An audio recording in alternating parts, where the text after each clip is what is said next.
dog is peeing on your front lawn again. Well, some of you might laugh, and some of you might just think this is silly. Like, what in the world are you talking about? But that's not your fault. Different people, like you and I, have different levels of humor. Somebody might laugh when you tell a joke, but not when I do. That shows that you have a higher level of humor, or that you're more humorous. I personally think that the people who are being funny are already happy themselves, unless that's their career, which is another story. People who display comedy naturally usually spread their happiness to the peers around them. Authors are one of the most common happiness spreaders. Have you ever read a book that made you want to laugh? If your answer is yes, then that author's added humor into that book. Many authors have written multiple humorous books that allow readers to escape into that world and laugh while feeling good. I've had personal experience. Now I'm going to name an author who's hilarious. He has written several hysterical children's books across Canada. His first name begins with R, and last name begins with M. Sounding familiar? Could anybody guess who this author is? Come on, you know it. Shout it out. Robert Munch. Yep, that's right. Absolutely right. It's Robert Munch. And why are his books so popular? Because they send you laughing like hyenas. That's why. Now you get why so many people like Robert Munch. So if you're funny, in a good sort of way, more people will like you. Unless you start to annoy them, which rarely happens. Just show humor when the appropriate time comes. You never want to tell a joke in the middle of a funeral, do you? Well, something that can help you be humorous is more communication and relating jokes and funny things to your words in everyday life. And then you could talk about them with your friends and family. Or you can read some funny books and collect info from there. If you don't feel like spending much effort, an article by Erica Florentine suggests just telling a joke to a female. In her article, she noted that females actually laugh 126% more than males. So why not give it a shot? Just please don't go too hard on yourself, because that'll just ruin the purpose, which is to laugh and feel happy. So just enjoy yourself while trying to be funny. I don't want you stressing over yourself, yet the opposite. Now think about it. Humor doesn't just make you a better person, the people around you would be in a better mood as well. From authors to friends to family. Wouldn't it be just great if everyone would make each other happy, day after day? So be sure to follow the advice I've given you if you think that you can bump up your humor level. Because don't forget the old saying, laughter is the best medicine. Thank you.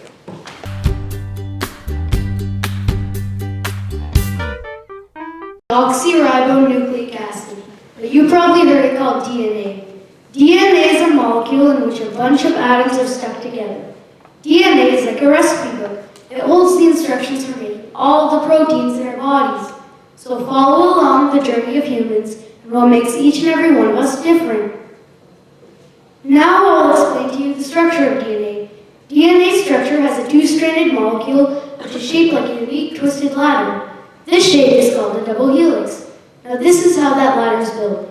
It has four basic building blocks or nucleotides. They are adenine, thymine, cysteine, and guanine, but they prefer to be called A, T, C, and G.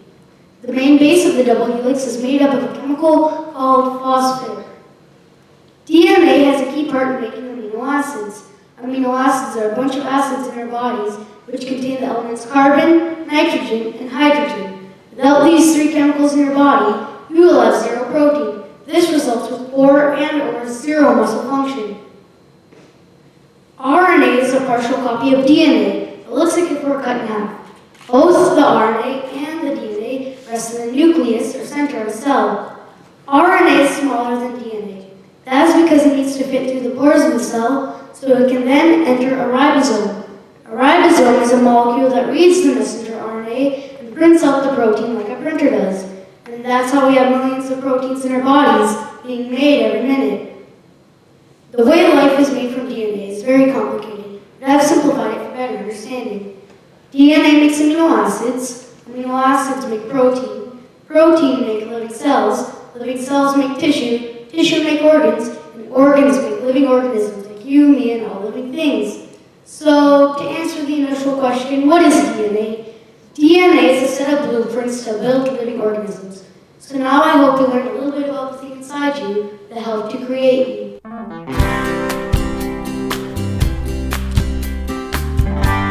Students, teachers, and judges, thank you for your time and attention.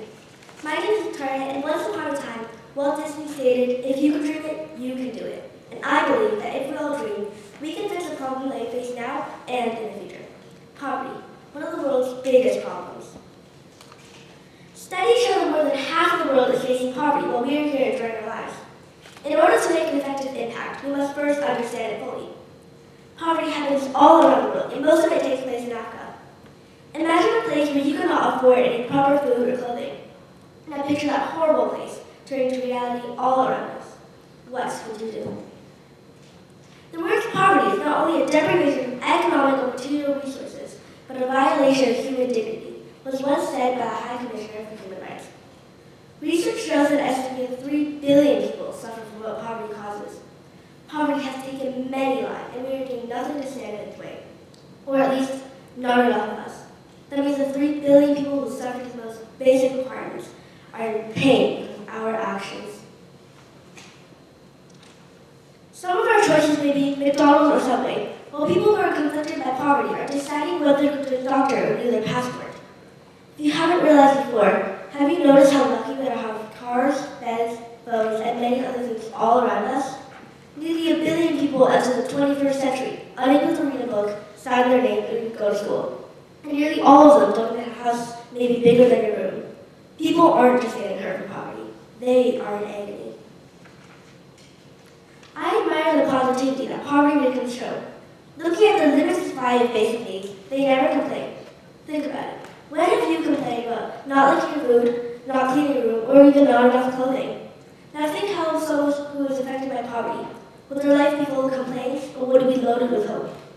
We think of it as, oh, we don't have this, and we really need that. When a victim of poverty will think, we already have this, so we don't need that. If each and every one of you, including myself, learn from them, our world will improve. As much as they need food and clothing, they need hope. And we can fix that if we all help. Step by step, we can change this. We have many lives depending on us, and together we must make a promise. We must not let them down. Life should be ended in an extraordinary way. Memories that will stick with you for the rest of your life. For us, that may be something like, I traveled to Paris, or I met a celebrity. But they will remember I had a spoonful of delicious food or a cup of clean water. Do you want them to think that was their best memory in a whole entire lifetime? I certainly don't know about you, but I really do. I really don't. So I want to do something about it. I may still be a child, but I believe that one by one we can solve this, even if it takes years. Too much lives have been lost. I just can't sit back and watch. I have to do something. We all have to do something. Start a donation, raise awareness, anything. We just have to do something. So if we start now, we can end poverty sooner.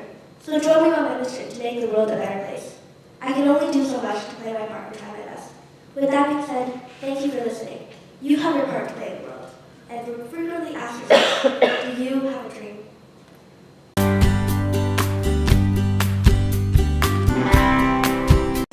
Who is a woman? Are we not all human? Hi everyone, I'm Pankudi, and today I'm going to talk about why women should be treated as equal as men. We are all entitled to live free and equal. We should not be differentiating between the two genders. Men are not any more than women. Then why are men treated more superior? We're too busy pointing out the faults in girls, when girls can do the exact same as boys. There are women out on the borders, fighting for us. There are women in hospitals, saving people's lives. Women-owned companies, they are part of the government, and they do so much to help us. But instead, we're sitting here talking about what they cannot do. First, we have to change our mindset and think that we are all human, we are all equal. I think it is time to change.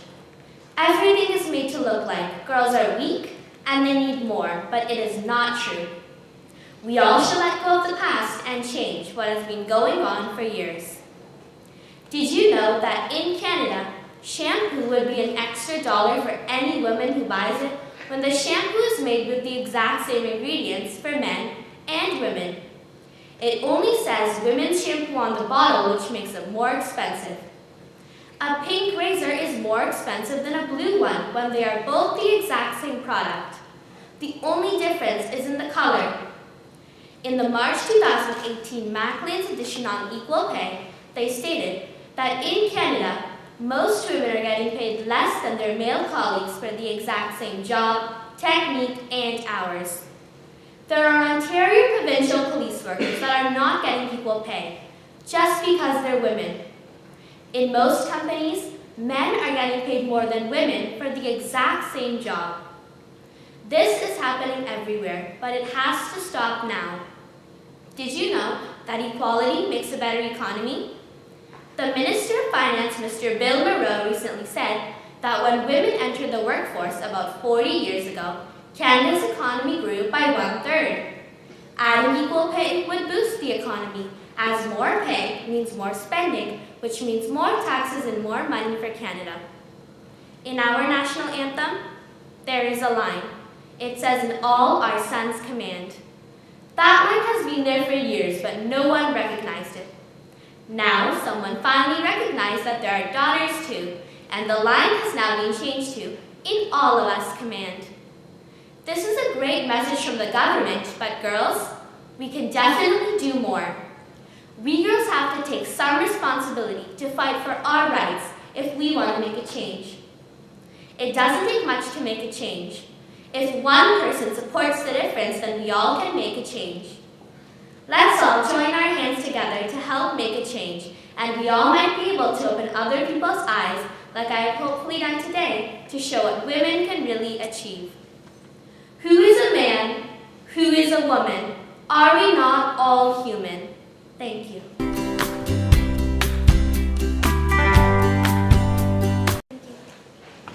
When you think about the oceans, what comes to mind? Is it coral reefs, rainbow fish, palm trees, sandy beaches, or shimmering waters? Now think of that same place, but with the mother bird feeding her chick drinking straws. Think about an ocean where you can't even see the shallow bottom because the water is covered in plastic. Think about a turtle swimming by, swallowing a balloon. Well, what if I told you there's places in the world drowned by plastic? Places that keep growing by size every day. Would that change the picture? The seas of plastic are all over the world. It's believed that the trash is pulled in by currents and carried into the ocean. Also, it's believed that by 2050, there will be more plastic than fish by weight. Isn't that scary? Last year, underwater photographer Caroline Power took a team of divers to the Caribbean Sea, where they discovered the ugliest thing they had ever seen. Kilometer after kilometer of garbage. Much of it was plastic, and it wasn't just on the surface. When they dove down, only plastic and darkness. They had never seen anything like it and could not believe this was on our planet. Not exactly the shimmering Caribbean waters we imagined. So, where is all this plastic coming from? Well, everywhere, especially countries that rely on convenience. North Americans throw away millions of plastic straws every single day. Plastic grocery bags continue to be in the top 5 ocean polluters, and none of these products are even necessary. The United Nations has declared plastics in the ocean as a crisis. While most countries are on board, the USA did not agree. Now imagine one of the world's biggest polluters not willing to commit. Imagine what that's going to do. We cannot leave this issue any longer, or there will be no place to call home. We know that biodiversity and the health of our planet are very important to everything on Earth. And yet seabirds, turtles, and whales are dying because they see the plastic and mistake it for food. The lucky ones might make it out alive, but with a bottle holder around their necks, fins, or even straws in their nostrils. Just imagine being one of these animals, not knowing what these objects are, thinking the plastic's food, and dying because of us. Plastic is made of chemicals and will never go away. When the animals eat these plastics, it gets stuck in their systems. Then when we fish and eat the sea creatures, we're eating plastic. We truly are what we eat. My opinion on this issue is that we cannot wait for governments to fix things. We need to act now. I'm going to be here in 2050, and so are all of you. So how do we contribute here in Hamilton? Well, ask restaurants to stop serving drinks with straws. Do you really need a straw to drink your water? And speaking of water, we have some of the cleanest in the province. So why do I see people at the grocery store buying cases of water bottles? Does it make sense to buy water that you can get from the tap? The oceans are vital to the health of our planet. We cannot always put ourselves first. Those shimmering waters, beautiful sea life, and sandy beaches need our help. If we don't put a stop to this plastic nightmare soon, there will be no place to call home. People will say that we can just go to Mars, but really, there's no way. And why leave when you have this beautiful planet? Thank you.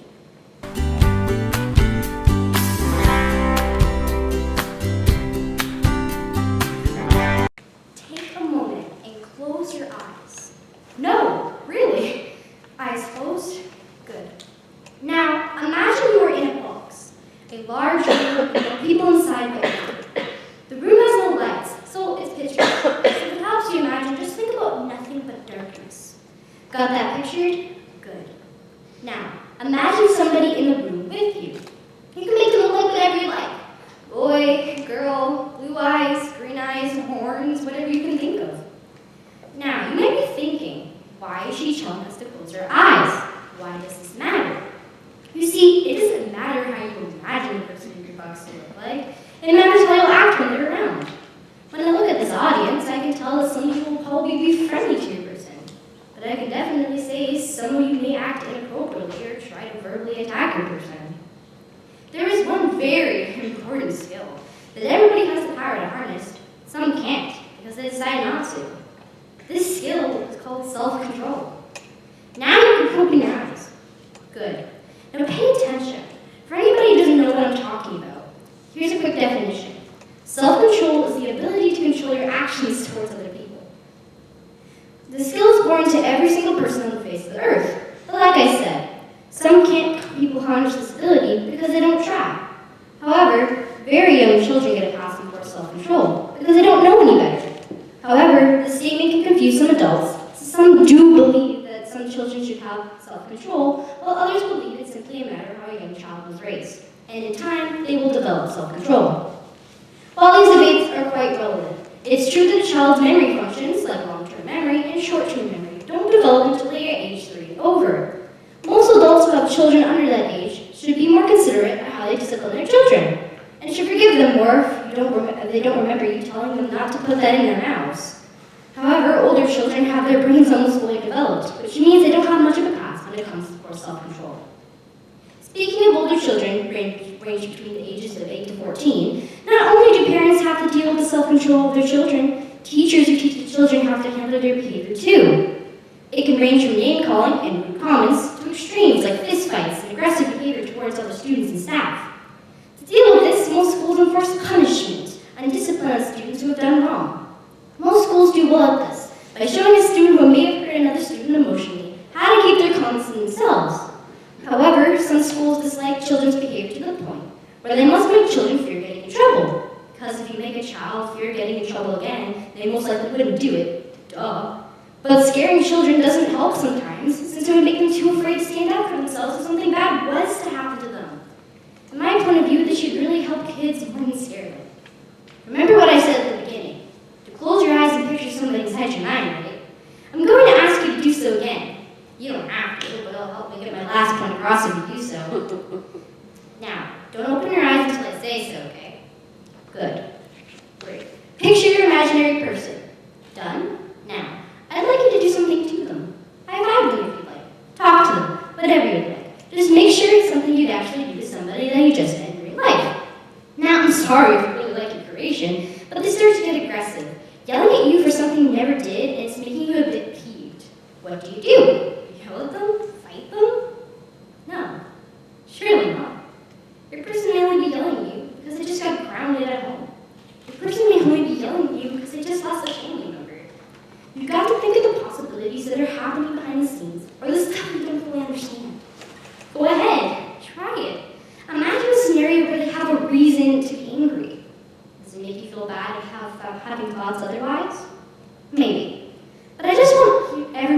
to know one thing. That's okay to get angry or upset, but you need to learn how to control yourself under the circumstances. And if you believe the same things I believe, then it helps students and children alike learn to use self-control to your advantage, not against others.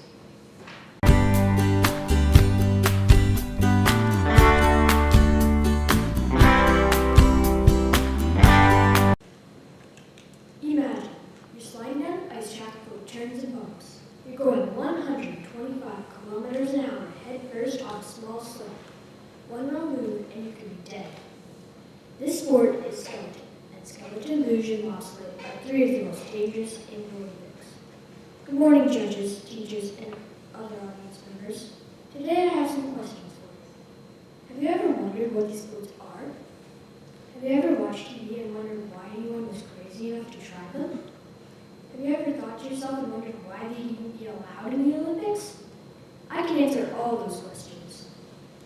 Three of the most dangerous Olympic sports are bobsleigh, luge, and skeleton. These are the most dangerous because they're sliding down ice tracks at high speeds, reaching up to 160 kilometers an hour. In luge, the fastest sliding sport. In bobsleigh, 2 or 4 people run, pushing their sled to the edge of the hill, then hop in and slide down the track. In luge, 1 or 2 people run on a sled. They pull themselves off the edge of the hill and slide down the track feet first. In skeleton, 1 person runs, pushing their sled to the edge of the hill, then hop on and slide down the track head first. These sports can be fatal, and one wrong move could mean death. In fact, during the 2010 Olympics in Vancouver, luger Nodar Kumaritash lost his life on February 12th after flying over the track barrier into an iron pole. Tell me that's not dangerous. So why do people want to do them? Athletes like to compete in these sports because of the high speed and adrenaline. Preparing for my speech, I had the privilege to ask future Olympian Jess Hansen, who is training for the 2022 Olympics in women's bobsleigh, why she likes bobsleigh. Jess answered, so I picked bobsleigh because of the high speed and adrenaline rush. Also because it was going to challenge me physically to a point where I would have to train for years. This challenge was what I needed in everyday life to keep me motivated and healthy.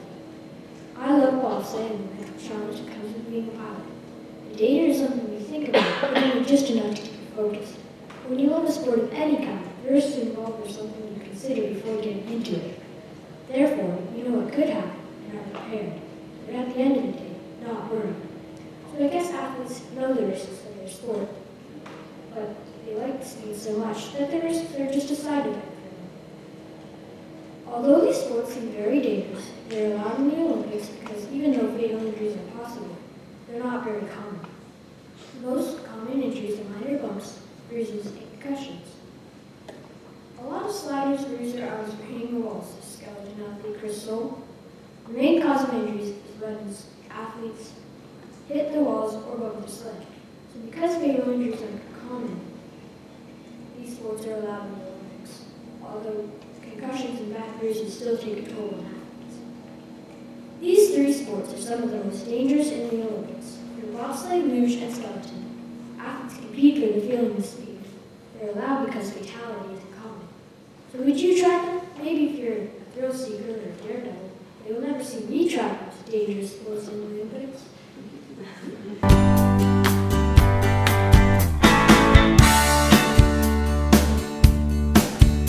Afraid of something.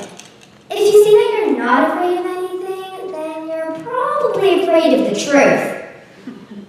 Did you know that the best way to reduce your fear is to face it? Well, it's true. I think that everyone is scared of something. What is it for you? Public speaking? Tell me about that one. Geez, I'm sweating bullets up here. Maybe you're afraid of spiders, snakes, the dark, heights, flying, germs, or even death itself.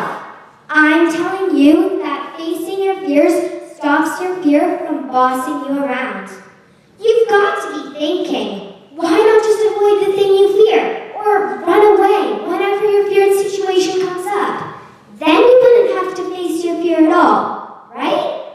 Initially, this sounds really helpful, but avoidance is an often unhelpful way to manage non-dangerous, fearful situations. Researchers have found that if you avoid or leave non-dangerous, fearful situations, that over time, your fear can actually start to increase and it will start to spread to new situations. This is called fear generalization. In fact, after a while, your brain will find complex ways to get out of some situations. This makes your fear grow bigger and stronger over time. Now, it doesn't sound so good to avoid your fears now, does it? You may want to practice avoiding instead. See what I did there? Listen, I ended up being afraid of going into my basement.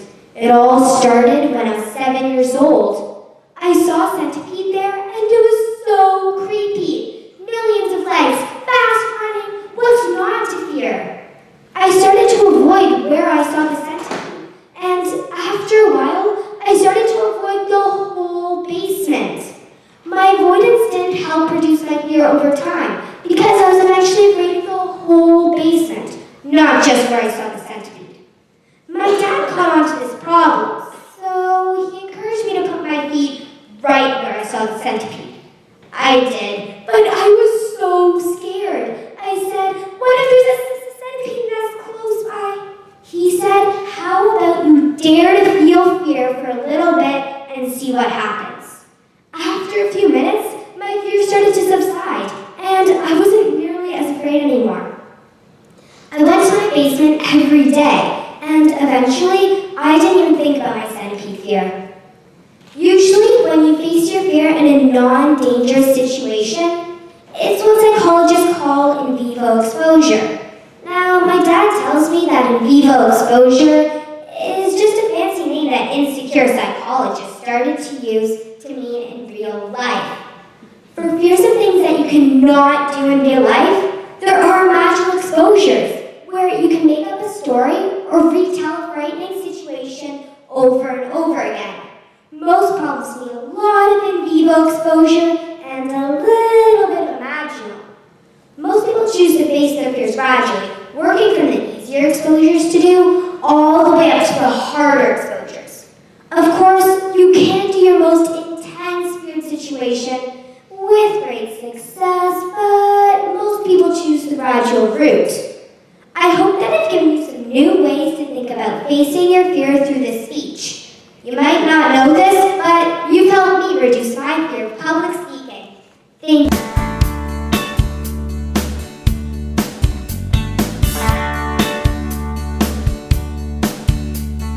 If you were to compare genetically modified food to words and numbers, it would take your whole lifetime to decode. Things that you eat every day have weird things in them. Did you know a tomato has a fish gene in it? If you haven't heard any of this information yet in your life, let me give you the behind the scenes on what it's all about. Genetically modified food is food that is changed from the way it is normally found in nature.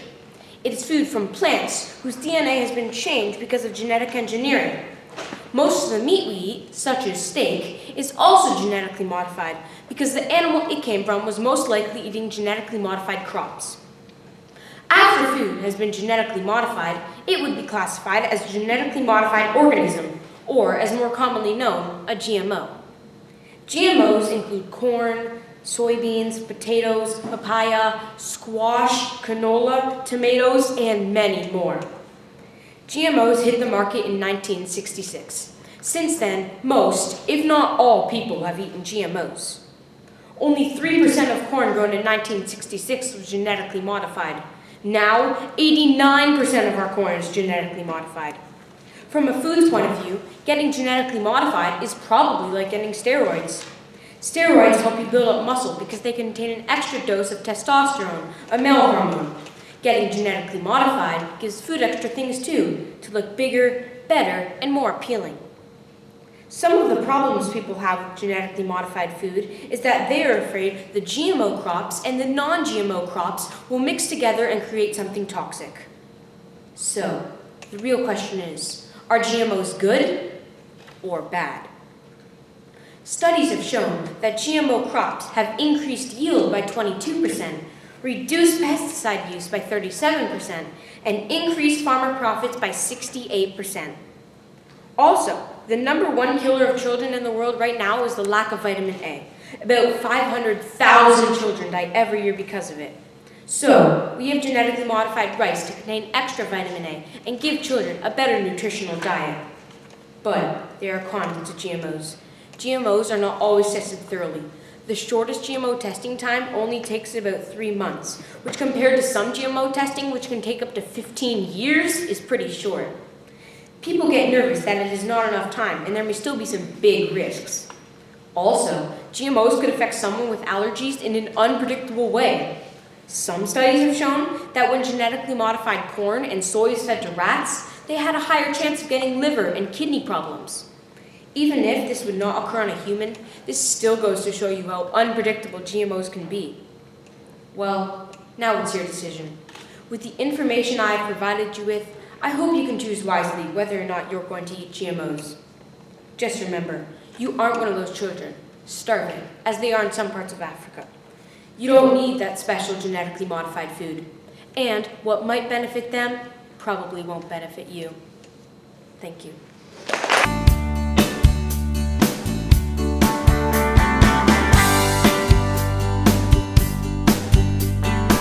Pleasure, satisfaction, contentment, delight. The list goes on for ways the dictionary describes happiness. For different people, happiness comes in different forms. However, one thing we can all agree on is that happiness is a wonderful experience and more complex than you may think. Good morning, honorable judges, teachers, guests, and fellow participants. Luckily for you, I'm about to take you on a journey inside the brain, the control center of your emotions, tell you how happiness benefits you, and show you how you can make it an important part of your life. As I just said, emotions come from the brain, not from the heart, as some people tend to imply. For example, my heart is broken and my heart is about to burst. Neuroscience, the science of studying the brain, has proven that your brain causes happiness and all emotion. A part of your brain called the neocortex is divided into 4 sections: the frontal, the parietal, the temporal, and the occipital. The left frontal cortex is more active when people feel happy, whereas the right frontal cortex is more active when people feel sad. When the left cortex is active, chemicals called endorphins, serotonin, and oxytocin are released in your brain, and those make you happy. Now that you know where to find happiness, it's important to know how it actually benefits you. Did you know that happiness protects your heart? A 2005 paper by Science Direct found that happiness predicts lower heart rate and lower blood pressure. Happiness also strengthens your immune system. In a 2006 study, 81 graduate students were given a hepatitis B vaccine, and the ones higher in positive emotions after the first 2 doses were almost twice as likely to respond well to the vaccine. Happier students get higher grades in school. The website, theconversation.com, found that one reason students were happy was because of positive relationships and friendships. I think that happiness spreads to the people you're with. If you're happy, and then you make someone else happy, then suddenly everybody's happy. Who wouldn't want all of these benefits? That's why I'm about to tell you how to welcome happiness into your life. Physical activity has a number of advantages. First of all, it increases endorphins, which are a chemical that can create a feeling of euphoria or intense happiness. Exercise also reduces stress and anxiety. Reading, writing, drawing, and listening to music are all calming and stress-relieving activities that can increase happiness as well. Harvard Medical School has done 2 studies that show that being grateful can and does impact your well-being. Setting a goal and accomplishing it, also known as gratification, can create a feeling of self-pride or happiness. One well-known figure who learned this through experience is Michael Phelps. Phelps hated his training, but his improvement and passion for swimming made him truly happy. Unfortunately, in today's society, we think of happiness as just a feeling, something to give us pleasure. The more pleasure we seek, the happier we should be, right? Actually, this is rarely the case, and Phelps proved this in 2014. His career was ending and he was drunk driving. He was seeking pleasure, but confessed to ESPN that he was a train wreck and felt lost. True happiness is about leaning into your strengths, taking care of yourself, and working hard. What is happiness? This is a question people have been pondering for years. Whether it's a hobby, habit, person, place, or thing, it is loved, amazing, and I hope you enjoy it when you find it, because trust me, you will.